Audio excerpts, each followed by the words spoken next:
Hello, everyone. This is the BA in Psychology program. So, for a little bit of context about the CUNY School of Professional Studies, the school began in 2003, and we are part of the CUNY Graduate School and University Center. And for those of you who are unfamiliar with CUNY, CUNY is a consortium. It's the largest urban university system in the United States. And so there are lots of individual campuses, and one of those campuses is the graduate school, which is the home to master's programs, PhD programs, and we are situated within that. So we have an individual school called the School of Professional Studies that has master's degree programs, of course, but it also has bachelor's degree programs and some certificates. We are accredited by Middle States Commission on Higher Education. And why that's important is because when you're looking at any school that you're interested in, I would highly recommend looking at accreditation. What accreditation tells you is that this program has been vetted and it's been deemed worthy of the accreditation of this particular body.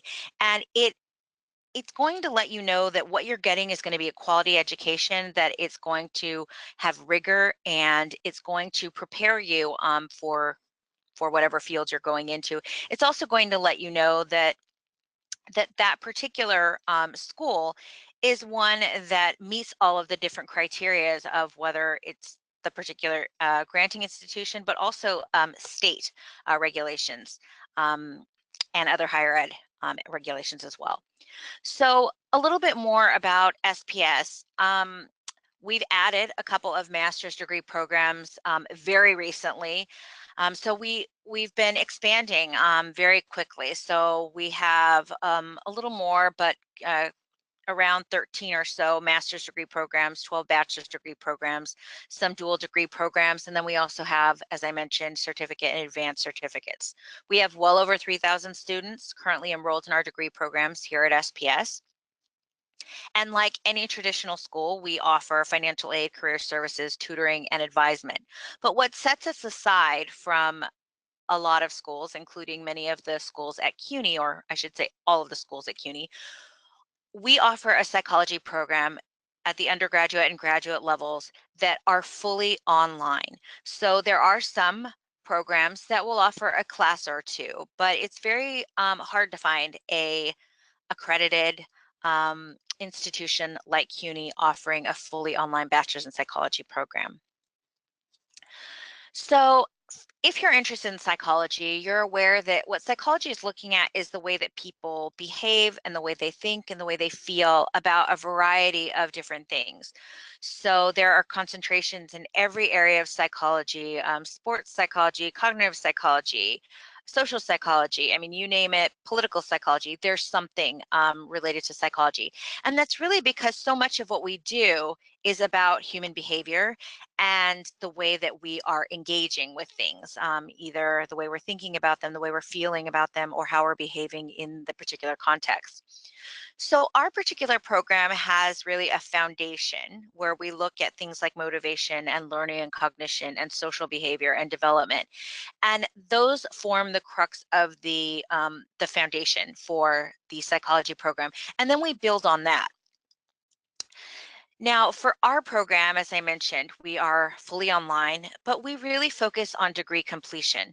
So for students to come to our program, they need to have completed credits elsewhere, and we'll talk a little bit more about that shortly.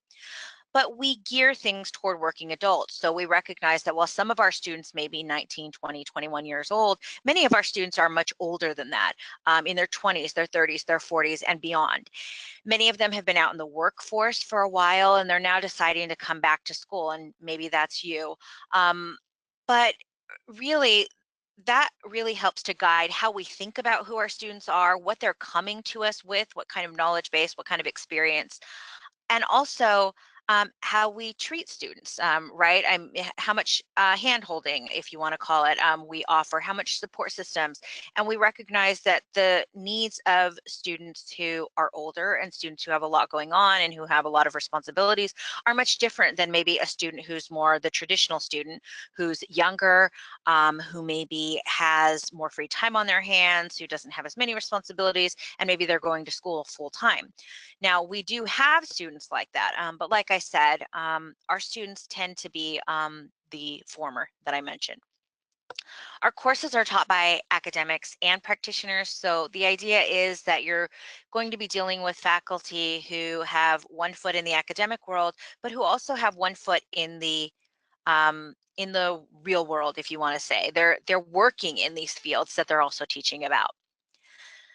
So we have 3 tracks in our bachelor's in psychology program. We also have an MA in psychology program that I mentioned earlier that started in spring 16. It's something to just keep in mind because our students, can go through our bachelor's program and then go into our master's program. Obviously, they have to apply and meet the criteria, but once our students have been in the SPS system and they know how online learning works, sometimes it's a lot easier for them to continue with a system in place that they're already familiar with. So the 3 tracks that we offer in psych fall into one of these 3 areas. So as I mentioned before, we have that foundation that all of the students receive. Those are the required courses. And then students can venture into one of these 3 areas and focus their concentration and elective courses in IO psychology, which is short for industrial organizational psychology, psychological development, and psychopathology. So for the IO psychology track, this track and people interested in this track are really focused on how human behavior functions in organizations and in the workplace.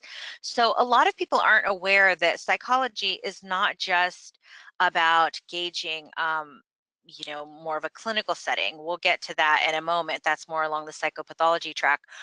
But it's also looking at how we can apply psychology to real world situations and how we can take what we know about human behavior and make other areas better.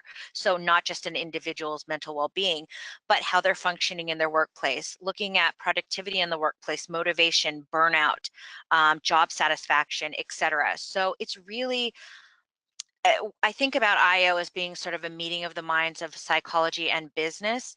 And so some people are interested in this area and they would follow that track. We also have a psychological development track. Sometimes we can flip this and call it developmental psychology. But developmental psychology is a very broad field. It's focused on the human growth of people throughout their entire lifespans. It covers everything from infancy all the way through adulthood, and late adulthood. So it's not just looking at physical growth, it's looking at emotional growth, social growth, cognitive growth. And people tend to end up focusing on one area. So youth or geriatrics or infants or elementary school children, etc. But some people look at the whole lifespan. It's really up to whoever is in this field where their area of focus might be. But it's nice and broad. It allows people to work in places like hospitals, but also in school settings, and also in places like juvenile detention centers or prisons or nursing homes. So it's a very broad area. And then there's psychopathology, and this is what people think of when they usually think of about the term psychology, looking at the origins and the development, the manifestations and the treatment of mental health and mental well-being and behavioral disorders. Now, who should apply to our program? It should really be, I mean, anyone can apply, of course, but people tend to fall into one of these categories. So those that wish to pursue graduate studies in psychology or some other closely related area, or those that wish to prepare for a shift into psychology. They want to get out of whatever current career path that they have right now, and getting the credentials in psychology makes that shift easier for them. And then people who maybe are already in the field and they're frontline workers, so they're people who have been doing things related to psychology for quite some time, but they just don't have those credentials that they need to move up in their current work environment. So maybe they want to get a job as a supervisor, they want to move up that ladder, but they need that bachelor's degree to be able to do it. We have 120 units for our degree. We have those 9 core courses that I mentioned before. You have those track courses, and then you have your gen ed and your general electives. And we always recommend to students to think about concentrating some of those elective credits from the general elective, which are right here, these 48, into maybe a minor.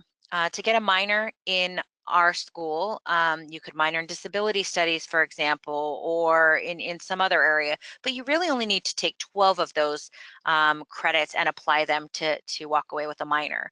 And why that's advantageous is because if you're already getting a degree in psychology, why not add more credentials?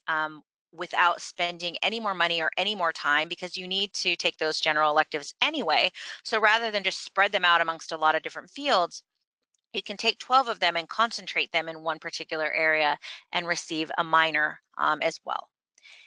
And we have academic advisors. Each student is assigned to an advisor when they start at SPS, and that advisor follows them through their entire time with us, helping them pick out classes and think about workloads and course loads and how much they can handle, and helping to navigate themselves through the major.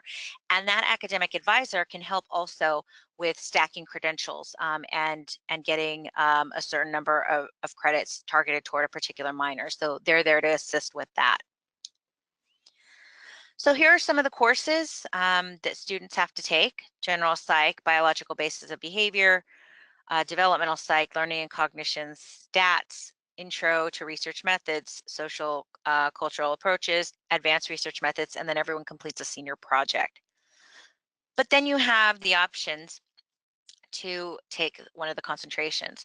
So for the IO track, we call it organizational psych, you take 2 of the courses on the left side of your screen, and then you choose one of the courses on the right. Now, you can also use some of those electives I talked about earlier, and you can take more of those courses, all of them if you want.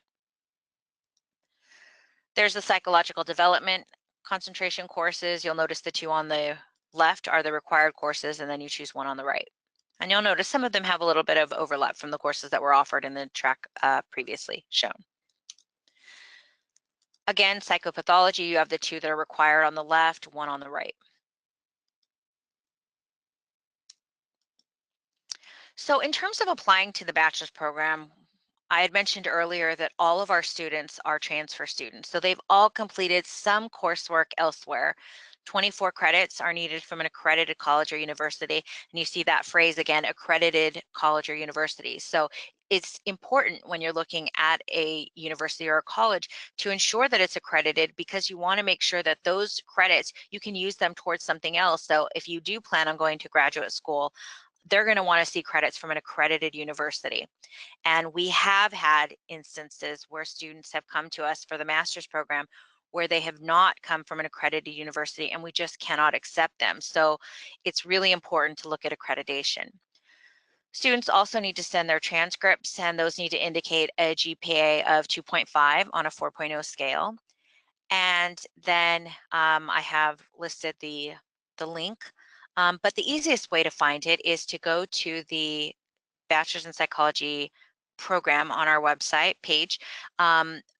You'll see my contact information, and below that, there should be above it, there's an Apply Now button, and you can click, and that will take you to the application portal.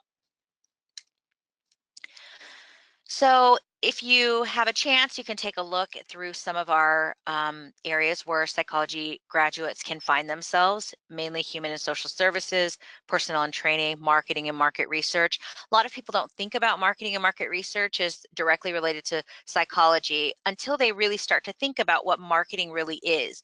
And marketing is about so much about persuasion and framing things and positioning things and trying to make people think differently and feel differently about things. So marketing and market research tends to be a really great place for people who have a background in psychology, particularly because they also learn about research and how to do research, taking 2 research classes, an intro to research methods class and an advanced research methods class, and also taking a course like statistics, which helps analyze data. And then there's research and data analysis. So my contact information is there. I'm going to leave this slide up while we do the Q&A session. You're always welcome to reach out to me. My information is at the top, Carla Marquez Lewis. My email address, my phone number. You also see Ayana Peoples, our assistant, and she can also help answer questions as well if anything comes up while you're going through the application process. If you have any other questions that come up as you start thinking more about this program or about school, about the application process, or while you're going through the application process, please don't hesitate to reach out to me. You can reach out to Ms. Peoples. You can also reach out to our admissions team anytime. So thank you again and have a great day.